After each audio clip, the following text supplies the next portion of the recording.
इतिहास और तथ्य पॉडकास्ट में आपका स्वागत है। आज हमारे पास कुछ बहुत ही दिलचस्प स्रोत हैं जो भारत के उन 10 रहस्यों पर बात करते हैं जो डरावने नहीं बल्कि विज्ञान और इतिहास की हमारी समझ को चुनौती देते हैं। हमारी कोशिश रहेगी कि इन स्रोतों की गहराई में जाकर ये समझें कि प्राचीन भारत का ज्ञान कितना आगे था और कौन से सवाल आज भी अनसुलझे हैं। बिल्कुल। और ये पड़ताल किसी भूत प्रेत की कहानी पर नहीं है। हम प्राचीन कला, खोई हुई तकनीक, खगोल विज्ञान और गणित जैसे विषयों पर ध्यान देंगे। हाँ, क्योंकि इन रहस्यों के पीछे सिर्फ कहानियां नहीं है बल्कि ठोस तथ्य और वैज्ञानिक तर्क है। सही कहा। ये हमें सोचने पर मजबूर करते हैं कि हम अपने इतिहास का कितना कुछ खो चुके हैं या शायद कभी समझ ही नहीं पाए। तो चलिए इस सफर को शुरू करते हैं। ठीक है, तो इसे खोलकर देखते हैं। पहला रहस्य हमें लगभग 2500 साल पीछे ले जाता है, चिकित्सा की दुनिया में। हमारे स्रोत बताते हैं कि सुश्रुत नाम के एक वैद्य थे। उनकी सुश्रुत संहिता आज भी सर्जनों को हैरान कर देती है। हाँ, हैरान करने वाली बात तो है। उसमें मोतियाबिंद की सर्जरी, टूटी हड्डियों को जोड़ने और यहाँ तक कि प्लास्टिक सर्जरी का भी, वाह, मतलब पूरा विस्तृत वर्णन है। प्लास्टिक सर्जरी 2500 साल पहले? बिल्कुल। राइनोप्लास्टी यानी किसी की नाक को फिर से बनाने की तकनीक, और वो इतनी सटीक थी कि उसकी जो मूल प्रक्रिया है वो आज भी इस्तेमाल होती है। अरे वाह! लेकिन सोचिए, उस दौर में जब एनेस्थीसिया नहीं था, एंटीबायोटिक्स नहीं थे, तब ये सब कैसे किया जाता होगा? यही तो सबसे बड़ा सवाल है। और उनके उपकरण कैसे थे? स्रोतों में 120 से ज्यादा सर्जिकल उपकरणों का जिक्र है, और वो भी बेहतरीन स्टील से बने हुए। पर रहस्य सिर्फ सुश्रुत का नहीं है, ये उस पूरे इकोसिस्टम का रहस्य है। मतलब वो अकेले नहीं थे। अच्छा। हाँ, वो एक परंपरा का हिस्सा थे। इसका मतलब है कि ये ज्ञान पीढ़ी दर पीढ़ी सिखाया और सुधारा जा रहा था। असली रहस्य वो पूरा ज्ञान तंत्र है जो ऐसे विशेषज्ञ बना रहा था। और आपने जिस बेहतरीन स्टील का जिक्र किया, वो हमें धातु विज्ञान के एक और चमत्कार की ओर ले जाता है, जो आज भी दिल्ली में खड़ा है। दिल्ली का लौह स्तंभ। हाँ, कुतुब कॉम्प्लेक्स में खड़ा वो स्तंभ लगभग 1600 साल से खुले आसमान के नीचे है। दिल्ली की बारिश, धूप, नमी और आज का प्रदूषण, इन सब के बावजूद उस पर जंग का एक निशान तक नहीं है। ये कैसे मुमकिन है? देखिए, यहीं पर विज्ञान सामने आता है। जो धातु विज्ञानी हैं वो बताते हैं कि इसे बनाने में एक खास तकनीक का इस्तेमाल हुआ था। क्या तकनीक? उसे कहते हैं हाई फॉस्फोरस कंटेंट फॉर्जिंग। मतलब आसान भाषा में? आसान भाषा में समझे तो लोहा बनाते समय उसमें बहुत ज्यादा फॉस्फोरस मिलाया गया। इस फॉस्फोरस ने लोहे के साथ मिलकर सतह पर एक अदृश्य कांच जैसी पतली परत बना दी। एक परत? हाँ, जिसे मिसी वाइट कहते हैं। ये परत हवा और पानी को असली लोहे तक पहुंचने ही नहीं देती। तो एक तरह की परमानेंट कोटिंग जो खुद ब खुद बन गई। बिल्कुल। तो बड़ा सवाल ये है कि क्या ये बस एक एक्सीडेंट था, या ये उस उन्नत धातु विज्ञान का प्रमाण है जिसे हम शायद खो चुके हैं? यही असली पहेली है। क्योंकि आज के इंजीनियरों के लिए भी ऐसी गुणवत्ता का लोहा बनाना बहुत बड़ी चुनौती है। अच्छा, धातु से अब वास्तुकला पर आते हैं। भारत के प्राचीन मंदिर, ये सिर्फ पूजा की जगह नहीं है ना? नहीं, बिल्कुल नहीं। ये तो इंजीनियरिंग के चमत्कार हैं। स्रोतों में शून्य छाया वाले मंदिरों का जिक्र है। मतलब साल के एक खास दिन दोपहर के समय मुख्य शिखर की कोई परछाई जमीन पर नहीं बनती। ये तो खगोल विज्ञान और ज्यामिति का अद्भुत मेल है। और भी बहुत कुछ है। कुछ मंदिर अयनांत यानी सॉल्स्टिसेस के साथ इस तरह से बने हैं कि साल के सबसे लंबे या सबसे छोटे दिन पर सूरज की पहली किरण सीधे मूर्ति पर पड़ती है। और ध्वनि का कमाल तो देखिए, कुछ मंदिरों के गुंबद ऐसे हैं कि खास जगह पर मंत्रों की आवाज गूंजकर कई गुना शक्तिशाली हो जाती है। ये अकूस्टिक्स का बेहतरीन इस्तेमाल है। ये तो अविश्वसनीय है। बिल्कुल। इन मंदिरों में नेचुरल कूलिंग सिस्टम और भूकंप रोधी डिजाइन तक पाए जाते हैं। तो सवाल वही है, ये ज्ञान कहाँ से आया? सही कहा। ये सिर्फ आस्था का नहीं बल्कि प्राचीन विज्ञान और इंजीनियरिंग की एक पहेली है। अच्छा, इन भौतिक चमत्कारों से अब ज्ञान के उस क्षेत्र में चलते हैं जो भौतिक नहीं बल्कि अमूर्त था। विचारों की दुनिया। और विचारों की दुनिया में शून्य से बड़ा कोई विचार नहीं हो सकता। बिल्कुल। आज हमें शून्य बहुत सामान्य लगता है ना? हाँ, बहुत। लेकिन दुनिया की कई महान सभ्यताओं ने सदियों तक इसकी कल्पना भी नहीं की थी। जैसे कि रोमन, उनके पास जीरो के लिए कोई अंक ही नहीं था। और भारत ने न केवल शून्य को एक अंक बनाया, बल्कि उसे एक पूरा गणितीय दर्शन बना दिया। हाँ, ब्रह्मगुप्त जैसे गणितज्ञों ने नियम बनाए कि शून्य से जोड़ने, घटाने या गुणा करने पर क्या होगा। ये एक क्रांतिकारी कदम था। तो रहस्य ये है कि बाकी दुनिया जहां सदियों तक इसे नहीं समझ पाई, वहीं भारत ने इसे इतनी आसानी से कैसे अपना लिया। स्रोत इसके कुछ कारण बताते हैं। पहला, भारतीय विचारकों की अमूर्त सोच, मतलब वो ऐसी चीजों के बारे में सोच सकते थे जो भौतिक रूप से मौजूद नहीं थी। और दूसरा, शून्यता की आध्यात्मिक अवधारणा हमारे दर्शन में पहले से थी, जिसका अर्थ था खालीपन।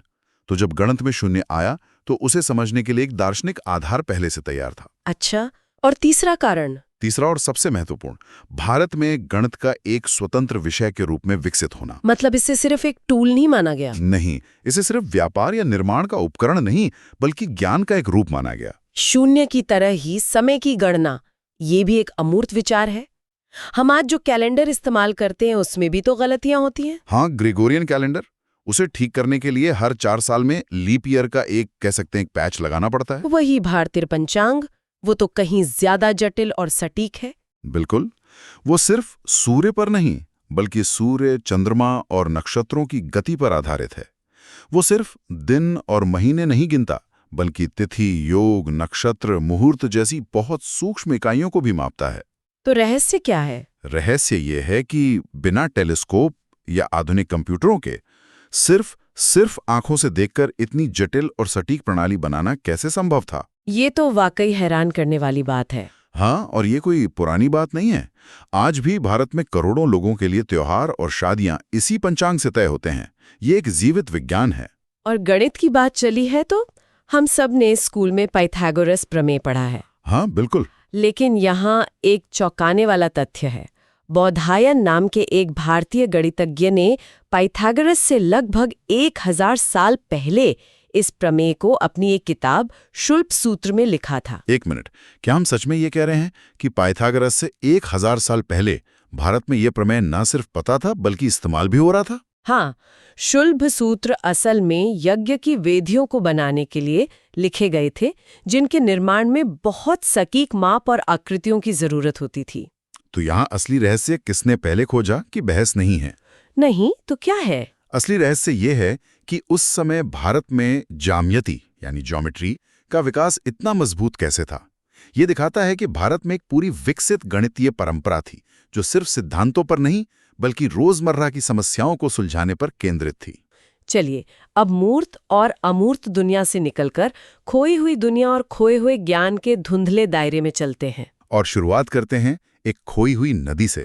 सरस्वती नदी, ऋग्वेद में इसका बार बार उल्लेख है ना? हाँ, इसे ज्ञान और कला की देवी के रूप में पूजा जाता था, लेकिन लंबे समय तक आधुनिक भूगोलवेत्ताओं ने इसे एक काल्पनिक नदी माना।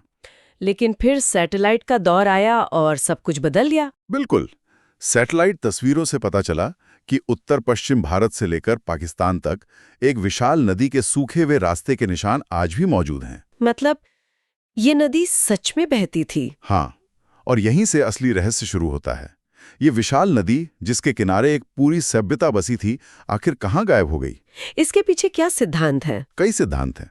कुछ कहते हैं कि जलवायु परिवर्तन के कारण सूखी, कुछ मानते हैं कि टेक्टोनिक प्लेटों के खिसकने से इसका रास्ता बदल गया। ये तो बहुत अजीब है कि एक पूरी नदी जिसे देवी की तरह पूजा जाता था, आज सिर्फ एक निशान बनकर रह गई है। हाँ, ये हमें याद दिलाता है कि प्रकृति के सामने हमारी सभ्यताएं कितनी नाजुक हैं। चलिए, अब विज्ञान के ठोस मैदान से निकलकर इतिहास और किंवदंतियों के धुंधले दायरे में चलते हैं। सम्राट अशोक के 9 अज्ञात पुरुषों की कहानी। हाँ, कहानी ये है कि कलिंग युद्ध के विनाश के बाद सम्राट अशोक ने 9 लोगों का एक गुप्त समूह बनाया। उनका काम था उन्नत ज्ञान को सुरक्षित रखना और उसे गलत हाथों में जाने से रोकना। कहा जाता है कि उनके पास 9 विषयों पर किताबें थीं, जिनमें प्रोपेगेंडा, माइक्रोबायोलॉजी और यहाँ तक कि गुरुत्वाकर्षण जैसे विषय भी शामिल थे। तो इसमें कितनी सच्चाई है? क्या ये सिर्फ एक कहानी है? देखिए, इसके ठोस पुरातात्विक सबूत तो लगभग नहीं है। ये कहानियों में ही ज्यादा जिंदा है। लेकिन इतिहासकार ये मानते हैं कि अशोक के शासनकाल में ज्ञान का प्रसार बहुत नियंत्रित तरीके से होता था। तो इस कहानी को पूरी तरह से काल्पनिक मानना भी मुश्किल है। इसी तरह की एक और रहस्यमयी बात है विमान, यानी उड़ने वाले यंत्र। हाँ, वेदों और पुराणों में इनका जिक्र मिलता है। कुछ ग्रंथों में तो उनके आकार, गति और धातुओं तक का वर्णन है। इस पर दो अलग-अलग विचार हैं। एक पक्ष मानता है कि ये एक उन्नत तकनीक थी जो समय के साथ खो गई। लेकिन एक सवाल ये भी है कि अगर ये तकनीक सच में थी तो इसका कोई पुरातात्विक सबूत क्यों नहीं मिलता? सही कहा। हमें लौ स्तंभ मिलते हैं, मंदिर मिलते हैं, पर किसी विमान का एक नट बोल्ट तक नहीं मिला। और यही दूसरे पक्ष का तर्क है कि ये सब प्रतीकात्मक है। उनके अनुसार विमान देवताओं की शक्ति या चेतना की ऊंची अवस्था का प्रतीक हो सकते हैं। तो ये रहस्य विज्ञान और प्रतीकवाद के बीच अभी भी अनसुलझा है। बिल्कुल। और हमारा आखिरी रहस्य फिर से हमें प्राचीन ज्ञान और आधुनिक विज्ञान के संगम पर ले आता है। आप देसी भारतीय गाय के A2 दूध की बात कर रही हैं। हाँ, आज दुनिया भर में इसे एक सुपरफूड माना जा रहा है। और दिलचस्प बात यह है कि हमारे पुराने ग्रंथों में गाय के दूध को अमृत समान कहा गया है। आयुर्वेद में इसके अनगिनत औषधीय गुण बताए गए हैं। और अब आधुनिक विज्ञान ने भी साबित कर दिया है कि A2 प्रोटीन पाचन के लिए बेहतर है, मस्तिष्क के विकास में मदद करता है और इम्यूनिटी को बढ़ाता है। तो सवाल यह है कि क्या ये सिर्फ एक संयोग है? शायद नहीं। ये एक अलग वैज्ञानिक पद्धति की ओर इशारा करता है, एक जो हजारों सालों के अनुभव और अवलोकन पर आधारित थी, न कि आज की तरह लैब में होने वाले ट्रायल्स पर। मतलब वे नतीजों को कैसे और क्यों जाने बिना भी क्या काम करता है ये समझने में माहिर थे। सही कहा।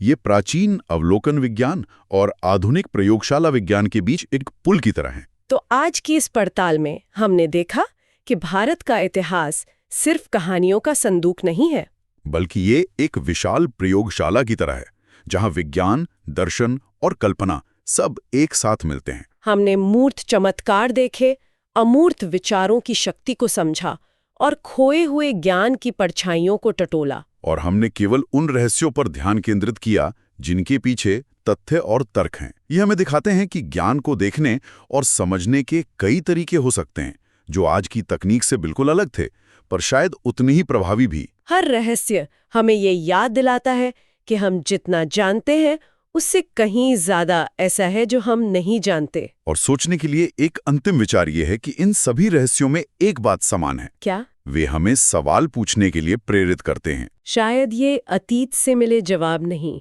बल्कि हमारे भविष्य के लिए सवाल हैं। और शायद हर रहस्य के पीछे एक कहानी है जिसे खोजा जाना अभी बाकी है।